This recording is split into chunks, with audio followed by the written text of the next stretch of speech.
Hare Krishna. So today we are looking at a verse in the second chapter. It's the 12th verse. So last class we were looking at the 11th verse where Krishna had told Arjuna that you are grieving for those who are not worthy of grief. So neither the dead nor the living are worthy of grief, he says. So now he has to continue to substantiate why he is saying this. And we saw that if he has to substantiate it, he has to have a really good philosophy of life, which Arjuna, if he can understand it rightly, correctly, then he will be able to get over his misconception. That is what Krishna is alluding to, that you have a misconception. What are you thinking about? That is something that is misplaced. Like why are you grieving is the question, no? Because of his grief, he is taking all these decisions, and I mean, he's not taking decisions, but he's proposing certain things that might happen, and so he does not want to fight the war. Now, Krishna says in the 12th verse, Shri Bhagavan Vacha, Natvevaham Jatunasam, Natvam Neme Janadipaha, Nachaiva Na Bhavishyamah, Sarve Vayamata Param. So here he is using a double negative to establish his statement. Like when we have one statement like with a double negative, it gives more emphasis for what we want to convey. So that same thing, na tvevaham jatu na asam na tvam na me ime janadipaha. If you split it, it will, you can see that na everywhere. Na tu eva aham jatu na asam na tvam na ime janadipaha na chaiva na bhavishyamaha sarve vayamata param. So he is used, that means at any time there is no time at all when I was not there, when you were not there, when all these kings were not there. So you can see there is no time at all. When there was, again you come with the negative that I was not there. That is Krishna is Bhagwan, and he is telling that there is no time that I was not there. I was always there. From eternality, he has been existing. God is existence itself, and by his existence he gives meaning to other people, other jivas. So here what are these? Na tu eva means na, you, not only you, but all these kings also. Tvam means you, aham means I, ime means all these people, all these kings here. So all these kings here, that means what you can refer to now, I mean what you can understand from this is that there are many things, many souls that he is talking about.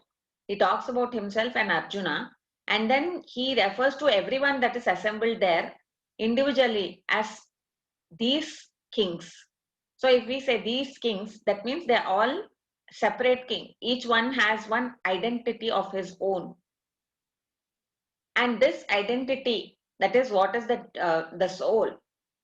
So here what happens when we say all these kings, you and me, we are always been there, there's no time that we were not there, then the questions will arise about whether he's talking about the person as such, means the body as such. Arjuna is there with one certain body. He is having the whatever build he is and whatever his name is, whoever he was born from, all these things identify him in that body. The same way for all the other kings also. The king Shalya, there was Duryodhana, there were so many other kings from both sides, Drupada and all the others. So everyone has some identity related to their body. So now then the question will come, is he talking about the body or the soul. So when we say body is going to exist for all time, that would not at all need any explanation, because we know that that is not true. So when Krishna says these people all existed for all time and there was no time that we never existed, he definitely does not mean the body. As Arjuna himself knows, he was born and he knows his age to be 73 or 74 at that time. So he knows that his body is not there at all times. It has come to him at certain time. Then who is this I? Who is this Tvam he is referring to? In Arjuna, that soul who is residing in that body, he is referring to that person, that Jiva. We call, in English, we refer to it as soul. In Sanskrit, it is referred to as the Jiva. So the Jiva is a entity which can occupy different bodies at different times. And why it does that? Is it out of its own choice?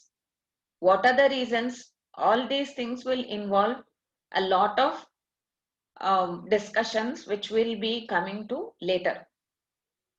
But the reason for anyone to be in a certain body is nothing but he himself, that person itself has the attributes which make him to occupy that body. Bhagavanta or Krishna does not force anyone to any body. They have to occupy the body which is just suitable for them to do their sadhana, and he gives them that.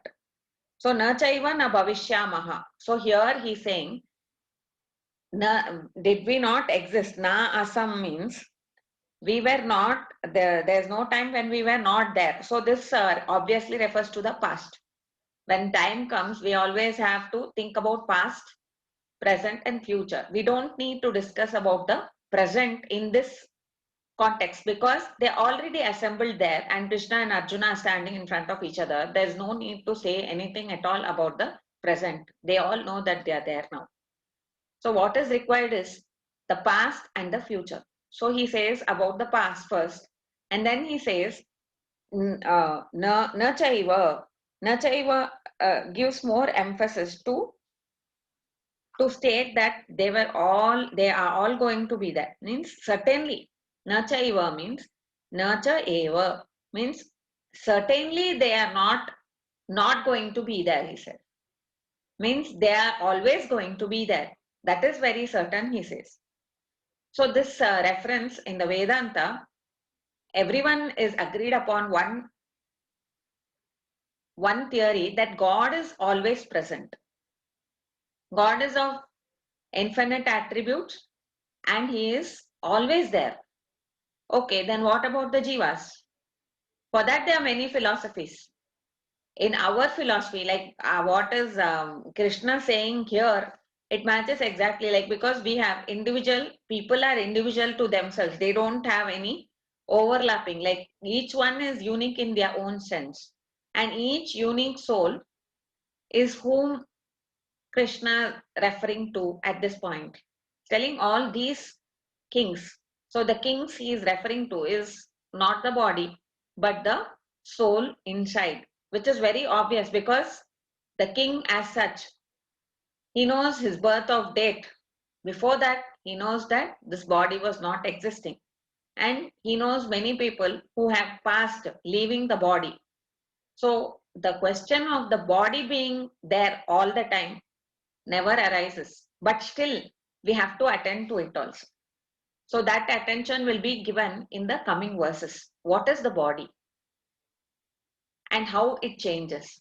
So once we know that the impermanence of the body will be will be told by Krishna very clearly, so that the attachment to that body will not hamper the happiness of the jiva or the stability of the jiva. So that is the main thing. To be stable under all circumstances is what needs to be achieved. Everyone in life, they don't want to shun light. They all want light. We want a place, when we think of something pleasant, we think of a nice sunshine and a beautiful place where we can relax and be happy. I don't think there is anyone in the world who won't want that. So that is one more thing, and they all want to be happy. Happiness is something which everyone seeks in any action they do. They want to be happier than they were in the previous instant. So this continuity and this search for happiness is what makes people to keep doing things. They keep on doing things because they want to become something better. So from this itself, that drive which is there inside from the birth itself, that drive is something which is eternal. That itself refers to the eternality of the souls. This is told by Max Muller. Max Muller, he says that the eternality of the souls from time immemorial is clearly indicated by their irrepressible desire for existence. However, in whichever form of life they are living, be it a mosquito, be it a fly, be it a whale, everyone fears for their life. They want the body, they don't want to let go because existence is in that body for them. That is a natural thing which is there inside the jiva. So it never, this is like a, it shows you a kind of beacon towards the great truth about the existence of the jiva is what he feels.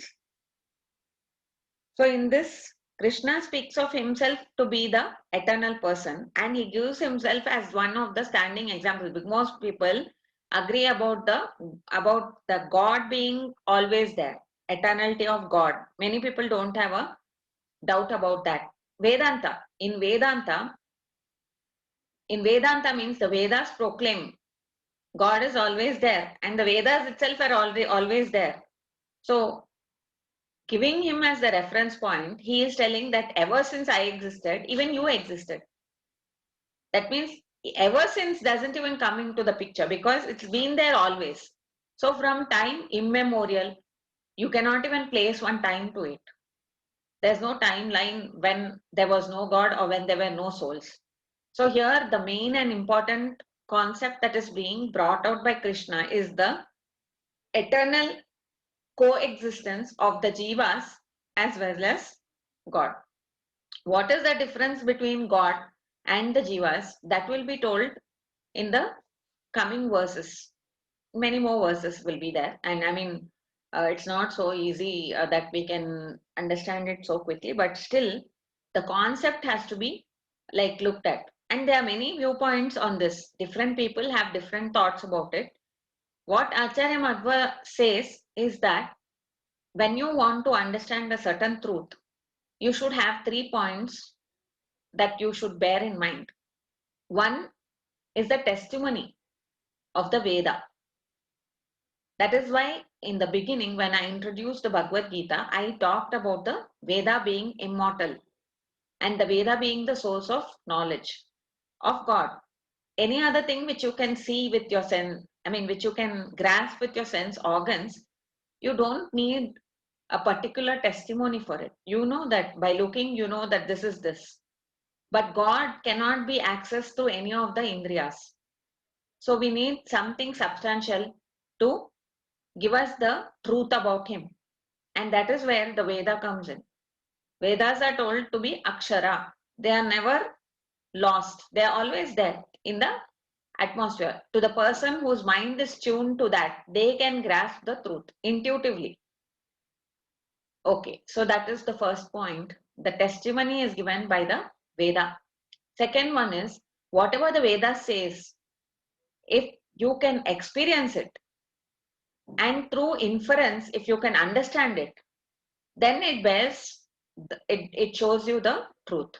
So if you are not able to experience what is told in the Vedas, then don't accept it, he says, because you have not interpreted the Veda correctly.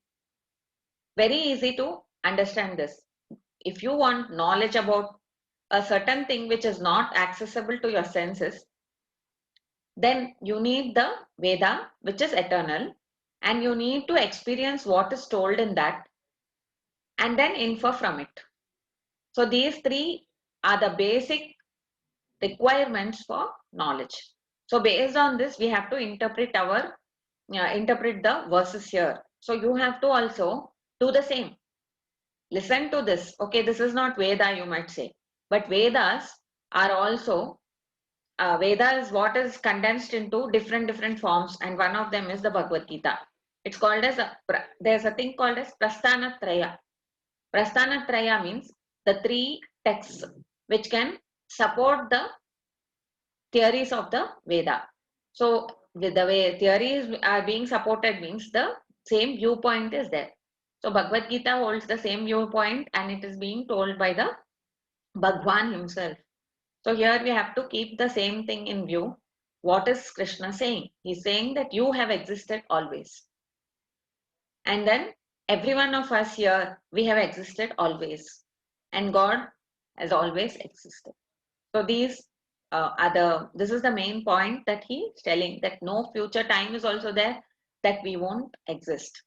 So keeping this in mind, we have to move towards the next verse, which we will be doing in the next sitting or the next session. You think about it.